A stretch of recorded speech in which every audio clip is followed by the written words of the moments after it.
میں کراچی کے ایک مشہور ہسپتال کے لیبر روم میں صفائی کرتی تھی اور کسی کو معلوم نہیں تھا کہ میں یہاں کے کچرے سے لاکھوں روپے کماتی ہوں، کیونکہ کسی کو نہیں معلوم ڈاکٹرز عورت کی ڈیلیوری کے بعد جو چیز پھینکتے ہیں وہ عام کچرا نہیں، وہ چیز لاکھوں کی ہوتی ہے اور اس کے پیچھے ایک ایسا راز چھپا ہے جسے سن کر آپ کی روح کانپ اٹھے گی۔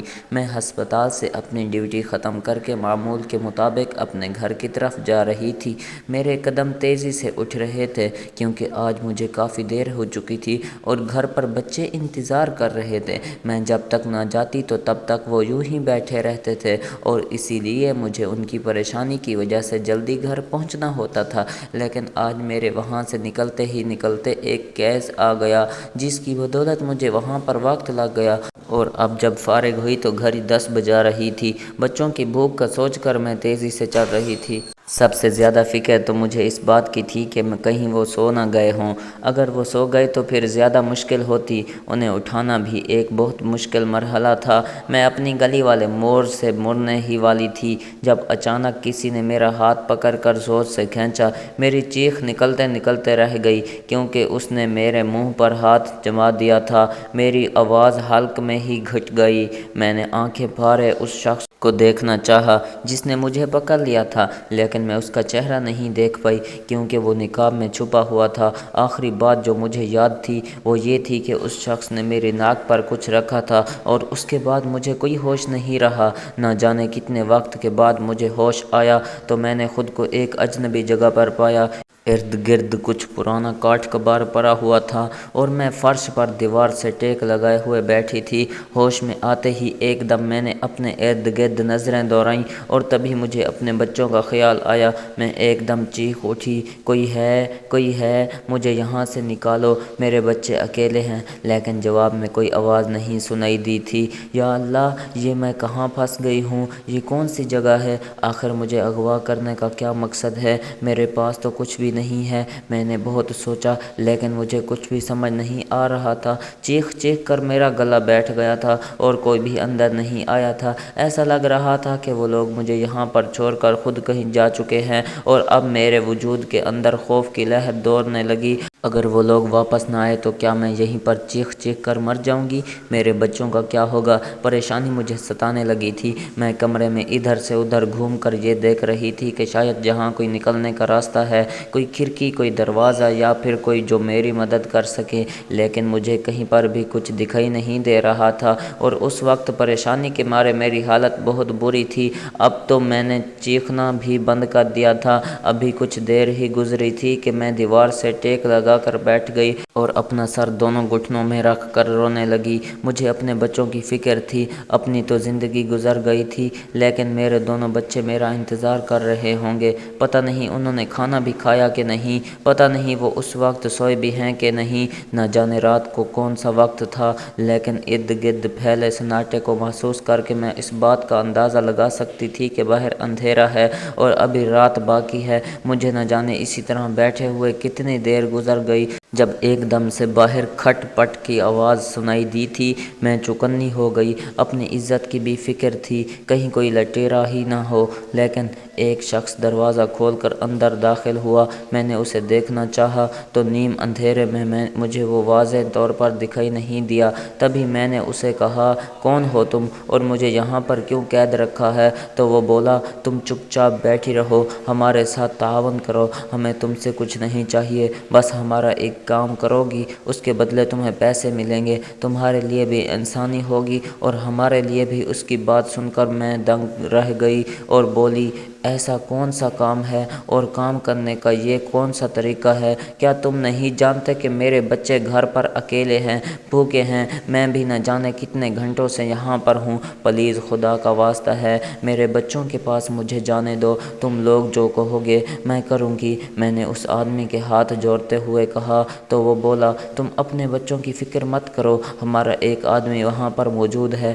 انہوں نے بچوں کو کھانا کھلا کر سلا دیا ہے، تمہارے بچے بالکل ٹھیک ٹھیک ہیں اور محفوظ ہیں۔ اس شخص کے تسلی دینے پر میرے وجود میں سر لہر دوڑ گئی۔ میں خوف سے اس کی طرف دیکھنے لگی۔ وہ میرے بچوں تک پہنچ چکا تھا اور میں ابھی تک یہ نہیں جانتی تھی کہ اسے مجھ سے کیا مطلب ہے، وہ مجھ سے کیا چاہتا ہے۔ اب مجھے اندازہ ہو رہا تھا کہ یہ کوئی بہت بڑا معاملہ ہے اور یقیناً ان لوگوں کی ڈیمانڈ بھی بڑی ہے۔ تبھی میں نے سرسراتے ہوئے لہجے میں پوچھا، کون سا کام ہے، مجھے کیا کرنا ہے؟ میری بات سن کر اس کے ہونٹوں پر بڑی محفوظ سی مسکراہٹ کے ٹھہر گئی اور وہ بولا، ٹھیک ہے، میں تمہیں بتا دیتا ہوں، تمہیں ہر حال میں میرا کام کرنا ہے، تمہارے پاس انکار کرنے کی کوئی گنجائش نہیں ہے، اور یہ بات تو میں پہلے ہی سمجھ چکی تھی کہ میرے پاس انکار کرنے کی طاقت نہیں، اسی لیے میں نے کہا، میں جانتی ہوں تم نے جس طریقے سے مجھے اغوا کیا اور جس طرح میرے بچوں تک پہنچ گئے، میرے پاس انکار کرنے کی کوئی گنجائش نہیں، تو بتاؤ مجھے کیا کرنا ہوگا؟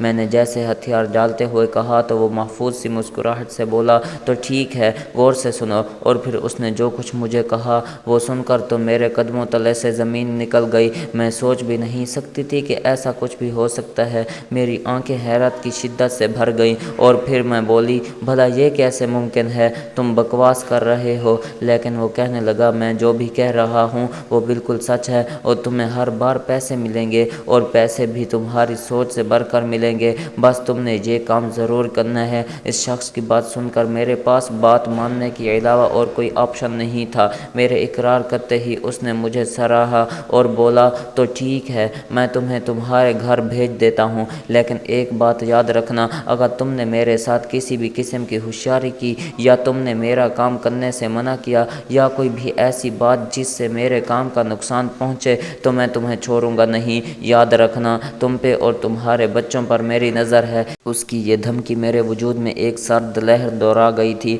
میں نے بے ساختہ ہاں میں سر ہلایا اور پھر وہاں سے نکل آئی۔ سارے راستے میں پریشان ہوتی سوچتی رہی، جو بھی آج اس بندے نے مجھ سے کہا تھا، میں کبھی گمان بھی نہیں کر سکتی تھی کہ ایسا بھی کچھ ہوگا۔ میرا نام سریہ ہے اور میری عمر اس وقت 30 برس ہے۔ میں جب 18 برس کی ہوئی تو میری شادی انور کے ساتھ ہو گئی۔ انور کے ساتھ میں ایک اچھی زندگی گزار رہی تھی، لیکن گھر میں غربت نے ڈیرے ڈال رکھے تھے، اور ایسے حالات میں جب مجھے ماں بننے کی خبر ملی تو میں بہت پریشان ہوئی۔ انور جو ایک دہاڑی دار مزدور تھا اور روزانہ کی کمائی لا کر میرے ہاتھ پر رکھ دیتا تھا۔ میں نے پریشانی سے کہا، انور، اب کیا ہوگا؟ ہمارے تو اپنے گھر کے خرچے پورے نہیں ہو رہے، تو اس بچے کو کیسے پالیں گے؟ کس طرح گزارا ہوگا؟ انور میرا ہاتھ تھام کر بولا، ارے تو پریشان مت ہو، سب ٹھیک ہو جائے گا، اللہ اس کے نصیب کو رزق بھیجے گا۔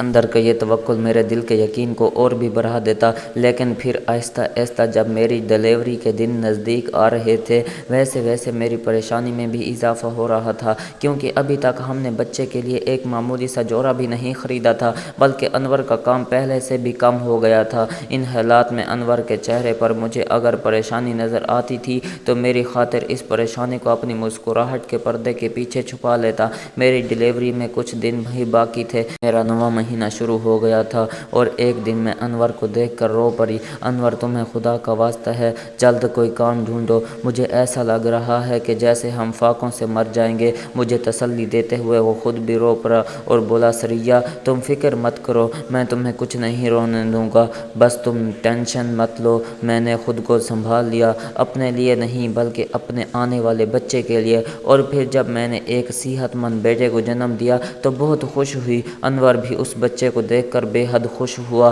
لیکن دل کے اندر کہیں اس بات کا خیال تھا کہ ہم اپنے بچے کو ایک اچھی زندگی نہیں دے سکتے۔ بچے کے پیدا ہونے کے بعد انور کو کچھ دنوں کے بعد دوبارہ کام مل گیا۔ انور نے بڑی خوشی خوشی اپنے بیٹے کا نام احمد رکھا تھا۔